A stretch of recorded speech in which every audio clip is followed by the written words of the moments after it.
Hello दोस्तों, आनंद online classes में मैं करुणेश कुमार आप लोगों का वेलकम करता हूं।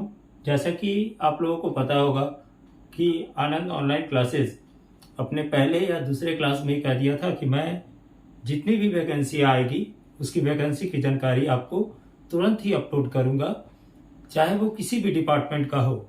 हमारे पास जैसे ही ये प्रूफ हो जाएगा कि नहीं ये वैकेंसी आई हुई है, तो मैं आपके सामने तुरंत ही उसका पूरी क्राइटेरिया के साथ उसे बताऊंगा।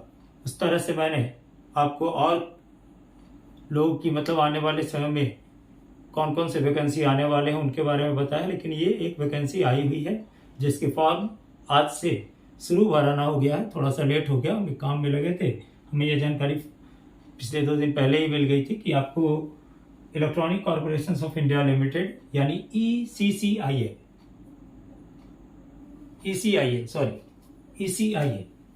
ठीक है, ECIA electronic corporation of India limited में है। ये क्या है भाई? तो भारत सरकार का एक उपक्रम है।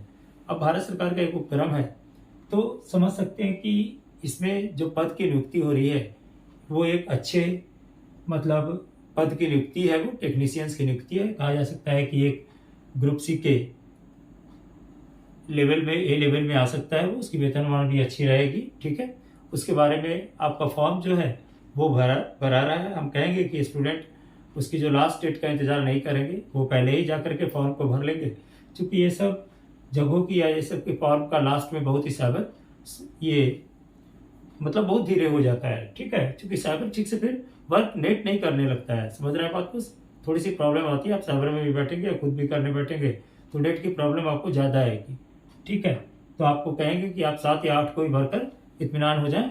ठीक है, चलिए, चूंकि अब आप इसके पूरे डिटेल्स को देखिए। ये वैकेंसी जो है किसका, तो भाई किस डिपार्टमेंट का है? तो electronics corporation of India limited. ठीक है, ये क्या है भाई? तो ये भारत सरकार परमाणु ऊर्जा विभाग का एक उद्यम है। ठीक है, कहाँ पे स्थित है? तो हैदराबाद और तेलंगाना, यानी आपकी जो पोस्टिंग होगी वो हैदराबाद या तेलंगाना में ही होगी, या इसका और कहीं इधर उधर ब्रांच है। ठीक है, छोटा मोटा ब्रांच है कि अदर स्टेट में, वहां भी आपकी पोस्टिंग हो सकती है। लेकिन आपको जो जाना होगा, जब आपकी टोटल सर्टिफिकेट वेरिफिकेशन होगा, ये सब होगा, तो हैदराबाद तेलंगाना जाना पड़ेगा। ठीक है, चलिए अब बात करते हैं कि पद का क्या नाम होगा। तो पद का नाम है जूनियर टेक्नीशियंस ऑन कॉन्ट्रैक्ट, यानी एक तरह से ये कॉन्ट्रैक्ट की बहाली होगी, लेकिन नाम मात्र होगा। सब सुविधा आपको गवर्नमेंट का मिलेगा। तो आप एक भारत सरकार के उपक्रम से जुड़े रहिएगा, तो आप उसको प्राइवेट या कॉन्ट्रैक्ट नहीं कर सकते। ऐसे भी यहाँ क्लियर कह रहा है कि कौन सा है, तो इंडिया लिमिटेड है, यानी भारत की ये कंपनी है। ठीक है, चलिए अब बात कर रहे हैं कि इसमें पोस्ट तो आपको समझ में आया क्या होगा, जूनियर टेक्नीशियंस ऑन कॉन्ट्रैक्ट, ये पद का नाम होगा। इसमें टोटल सीट है आपको 1625, नहीं सॉरी थोड़ा सा ज्यादा है,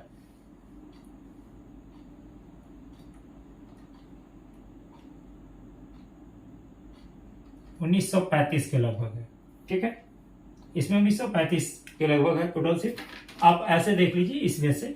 ठीक है, टोटल सम कर लीजिएगा, 1935 के लगभग आपका आएगा। ठीक है, अब देखिए जैसे इसमें क्या है, तो यूआर का पद कितना है, तो टोटल आपका यूआर के लिए जो इलेक्ट्रॉनिक और मैकेनिक ट्रेड के रहेंगे, ITI किए हुए, किस ट्रेड के? इलेक्ट्रॉनिक और मैकेनिक ट्रेड के जो ITI रहेंगे, वो आपका क्या कर सकते हैं, इसमें फॉर्म फिलअप कर सकते हैं। पहले आप समझिएगा, क्योंकि जो ट्रेड रहेगा उसी ट्रेड का आपको इसमें फॉर्म भरने की परमिशन भी होती है, और ऐसे भी किसी भी वैकेंसीज में आपका ट्रेड के वाइज ही आपकी वैकेंसी होती है। ठीक है, और दूसरा इलेक्ट्रीशियंस वाले भर सकते हैं, और तीसरा आपको फिटर वाले भर सकते हैं। ये यानी 4 ट्रेड के हैं ITI किए हुए, तो इसमें फॉर्म भरने योग्य हैं, अदरवाइज नहीं है। ठीक है, यानी ITI इसमें नेसेसिटीज है, और नेसेसिटीज में यह नेसेसिटी है कि इलेक्ट्रॉनिक, मैकेनिक, इलेक्ट्रीशियंस, फिटर, ये किसी में आपको ITI किए हो।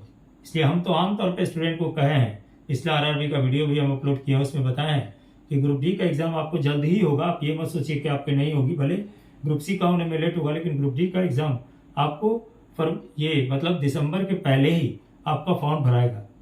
समझ रहे हैं? इसलिए आप लोग प्रिपेयर रहिए, और एक ITI की फॉर्म आपको खोजा जाएगा, ITI क्राइटेरिया मांगी जाएगी आगे से, क्योंकि इसका पूरा बात हम पिछले वीडियो में बता दिए हैं। इसलिए आप लोग ध्यान देंगे, यदि ग्रुप डी की नौकरी करनी है तो आपको ITI ये सब ट्रेड से करना पड़ेगा, मतलब कोई अच्छे ट्रेड से, और अदर ट्रेड अच्छे ट्रेड है उससे आप लोग अच्छी तरह से कीजिए, आपका नौकरी आराम से मिलेगा। सभी क्षेत्रों में ग्रुप डी का ITI का सभी क्षेत्रों में मिलेगा, ठीक है। तो वो हो गया इलेक्ट्रॉनिक मैकेनिक में हो गई, उसके बाद इलेक्ट्रीशियंस हो गया और फिटर हो गया। अब 814 जो है सो, ठीक है, इसमें तो नंबर ऑफ पोस्ट है। इलेक्ट्रॉनिक मैकेनिक में, इलेक्ट्रीशियंस में कितना है 194 है, फिटर में कितना 927 है, 927 है, समझ रहे हैं बात को। तो इतनी सीटें हैं, ठीक है। क्वालिफिकेशंस पूरी विस्तार से आपको हम पूरा वीडियो अपलोड करके बता रहे हैं, ठीक है, समझिए। अब देखिए UR में कितना है भाई 326 है, OBC में 220 है, 130 है, इसमें 57 और इसमें 81 है। यानी जो भी आरक्षण नीति भारत सरकार के अंतर्गत मिलता है वो सब आरक्षण इसमें दिया जा रहा है, ठीक है। इलेक्ट्रीशियन पद पे 194 UR है, सॉरी टोटल पोस्ट है, तो 74 जो है वो UR है, अनरिजर्व है। उसके बाद 50 आपका OBC है, 29 SC है, ST 13 है और EWS आपका 18 हो गया।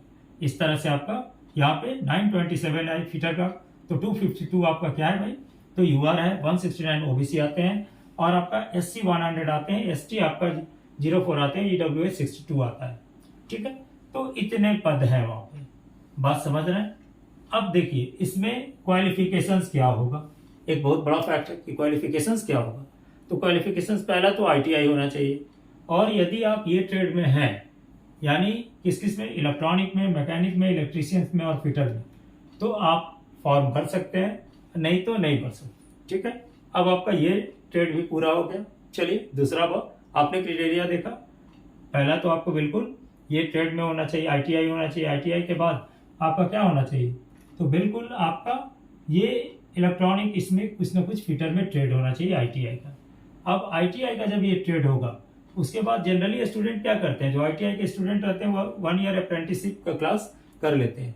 जनरली स्टूडेंट करते ही हैं, जो आपको ऐसा नहीं है कि वो नहीं करते हैं। तो ये यदि उनके लिए ये आपका ट्रेड लेकर किए हैं, या कोई भी लड़का अभी भी इस ट्रेड लेकर करेगा 2 साल के अंदर उसको अच्छा जॉब मिलेगा, एक बात याद रखेगा। क्योंकि वो ट्रेड ITI ट्रेड का वैकेंसी जनरली गवर्नमेंट में या प्राइवेट सेक्टर में बहुत ज़्यादा मांग है। चलिए अब यहाँ पे हो गया। उसके बाद अदर क्वालिफिकेशंस में क्या आया था, तो 1 ईयर अप्रेंटिसशिप होना चाहिए, जो जनरली करते हैं स्टूडेंट अच्छे ITI करने वाले, और ITI में कुछ करके कुछ करना रहता है वो स्टूडेंट, ठीक है। तो 1 ईयर अप्रेंटिसशिप होगा, जो किससे इशूड होना चाहिए, कोई भी गली उली से नहीं होना चाहिए, इधर उधर से, आपको NSE के द्वारा इशूड होना चाहिए by minister of skill development. Mandatory ये चीज होगी आपका, लेकिन आपको ये फॉर्म के साथ लगना है तो लगना है, ठीक है। यदि आप वर्किंग एक्सपीरियंस है तो और अच्छी बात है, आपकी जब मेरिट लिस्ट बनेगी तो उसमें आपको थोड़ा सुविधा दिया जाएगा। और मेरिट लिस्ट बनेगा कैसे, तो जो आप ITI में मार्क्स लाए रहेंगे उसके आधार पर आपकी मेरिट लिस्ट बनेगी, यानी ITI मार्क्स के आधार पर आपका मेरिट लिस्ट बनाया जाएगा, सिलेक्शन होगा। एज आपका कहा कितना है, तो 31 मार्च को 2020 को 30 ईयर्स से ज़्यादा नहीं होना चाहिए, और मिनिमम 18 ईयर्स होना चाहिए, ठीक है। मोर देन 30 ईयर्स नहीं होना चाहिए मैक्सिमम, यानी इससे अप टू नहीं होगा, ठीक है। एज रिलैक्सेशन भारत सरकार के अंतर्गत जैसे मिलता है, ST को 5 ईयर्स का, OBC का 3 ईयर्स का, EWS का यानी विकलांग का 10 ईयर्स का, ठीक है। अब आपको यदि ये फॉर्म भरना है, अब तो ये बात समझ में आ गया होगा कि भाई कितने की वैकेंसी है, कब आ रही है, ये भी बता दिए हैं, क्लियर है। आप इसके पहले एकदम 11 होने का इंतजार मत कीजिए, आप जाकर के इसको 7 या 8 तक भर ही दीजिए, यदि आपके पास ये ट्रेड है तो वेट नहीं कीजिए, ठीक है। चलिए उसके बाद अब या आप खुद सर्च करना चाहते हैं तो कीजिए www.ecil.co.in, फिर से बोल रहा है www.ecil.co.in। जब आप इसमें जाइएगा तो आपका मेन पेज खुलेगा। मेन पेज जब खुलता है तो उसमें एक कैरियर लिखा होगा, उस पर क्लिक कीजिएगा, ठीक है। और कैरियर के बाद आपके पास एक ऑप्शन आएगा, उसमें E-रिक्रूटमेंट, उसमें क्लिक कीजिएगा, आपका ये वैकेंसीज खुल जाएगा, ठीक है। बाकी क्राइटेरिया यही रहेगा, यदि आपके पास ये सब क्राइटेरिया है तो आप फॉर्म भर सकते हैं। जल्दी फिर आपको न्यू वैकेंसी जितनी भी आती है, चाहे वो किसी गवर्नमेंट की है, भारत सरकार की है, आपको हमारे चैनल से अपडेट करता रहेगा। आपसे रिक्वेस्ट करेंगे कि आप हमारे चैनल को सब्सक्राइब जरूर करें। चलिए थैंक यू, धन्यवाद।